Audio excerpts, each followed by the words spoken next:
বন্ধুরা চলো আজকেরও আমার একটা কাজের ভিডিও শুরু করছি।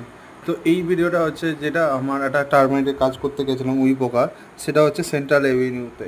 তো একটা বাড়িতে গেছিলাম পুরনো রাজবাড়িতে, তো সেখানে গিয়ে দেখলাম সব কাজ হয়ে গেছে প্রায়। তো হয়ে যাওয়ার পর একটা ব্যাক সাইডে একটা দরজা ছিল, দরজাটা আমি দেখতেই ভাবলাম, মনে হলো যেটা দরজাটাতে কিছুটা ডিসপুট আছে। তো দরজাটা ভালো করে দেখতেই তখন আমি আমার কলিগকে বললাম দরজাটাকে খুলে দেখলাম যে খুলেই দেখতে পাচ্ছি যে ভালো মতো উই পোকা লেগে রয়েছে, দেখতেই পাচ্ছ।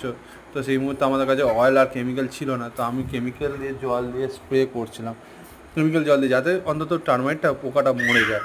তো সেইভাবে ওই জন্য সঙ্গে সঙ্গে আমি কেমিক্যাল দিয়ে জল দিয়ে ভালো করে স্প্রে করিয়ে ওই পোকাগুলোকে ভালো করে মেরে দিলাম, যাতে এরপরে যদিও ওই দরজাটা পুরো ডিস্ট্রয় করেই দেওয়া হয়েছে, কারণ নাহলে এই দরজাটা রেখে দিয়েও কোনো লাভ হবে না। দেখতেই পাচ্ছ পুরো ফাঙ্গাস পড়ে আর ইভেন পুরো ড্যাম পড়ে জিনিসটা নষ্ট হয়ে গেছে। যাই হোক, আমার এই কাজটা ভালো লাগলে সব একটা ভিডিওটা ভালো লাগলেও আমাকে একটা লাইক আর একটা শেয়ার রেখে সাপোর্ট করবেন আর একটা সাবস্ক্রাইব করে দেবেন।